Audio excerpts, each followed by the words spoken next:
Bonjour à tous. Voici une courte vidéo qui vous expliquera comment exporter vos patients à risque de développer un Covid sévère.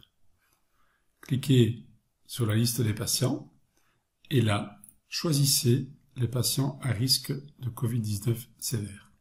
Nous affichons d'emblée les patients à risque en priorité 1 de 18 à 64 ans. Vous pourrez ensuite faire la même chose pour les patients en priorité 1 de 45 à 64 ans qui ont des pathologies différentes. L'export de liste en priorité 3 sera disponible ultérieurement, comme demandé par la Task Force de l'INAMI.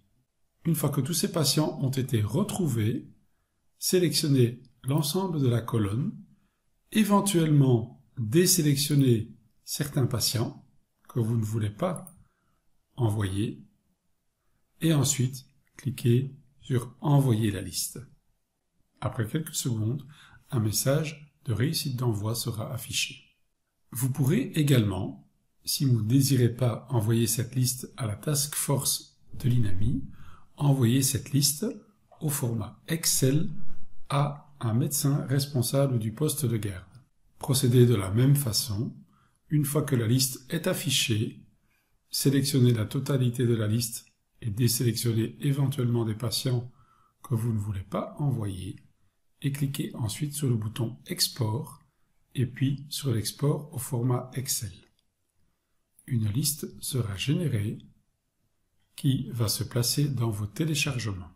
Ensuite, vous ouvrirez votre eHealthBox, vous cliquez sur Nouveau message et là, vous recherchez dans votre carnet d'adresses ou dans l'annuaire global le nom d'un médecin.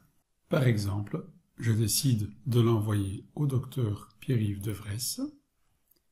Je le sélectionne, le destinateur est ajouté et cliquez sur Ajouter. Mettez un objet dans cet email et puis choisissez un fichier qui est la liste des patients que vous venez à l'instant de générer via l'outil de MediSpring. Sélectionnez-le, cliquez sur Ouvrir et puis maintenant vous pourrez envoyer cet email de façon sécurisée au médecin responsable du poste de garde. Si vous remarquez par la suite qu'un patient n'a pas été envoyé via cette liste et que vous désirez l'envoyer manuellement, ouvrez son dossier, cliquez sur l'icône Statut de la vaccination Covid. Si vous voyez que ce patient est activé, il va recevoir très prochainement sa convocation. Il ne l'a pas encore reçu pour l'instant, vous ne savez pas l'activer puisque le travail a déjà été fait. Par contre, chez un autre patient que vous estimez à risque, en ouvrant son statut de vaccination Covid, lorsque vous remarquez qu'il n'est pas activé, donc forcément il n'y a aucune convocation qui a déjà été envoyée, vous pouvez à ce moment-là cliquer sur le bouton « Activer le patient ». Le patient est automatiquement inscrit et est activé.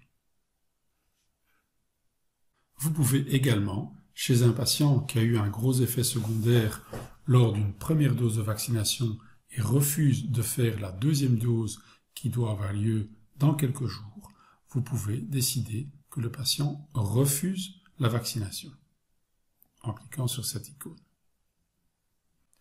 Lorsqu'un patient activé, par exemple un membre du personnel de santé, a déjà été vacciné, vous pouvez dire que ce patient a déjà été vacciné et donc il ne recevra plus de nouvelles convocations.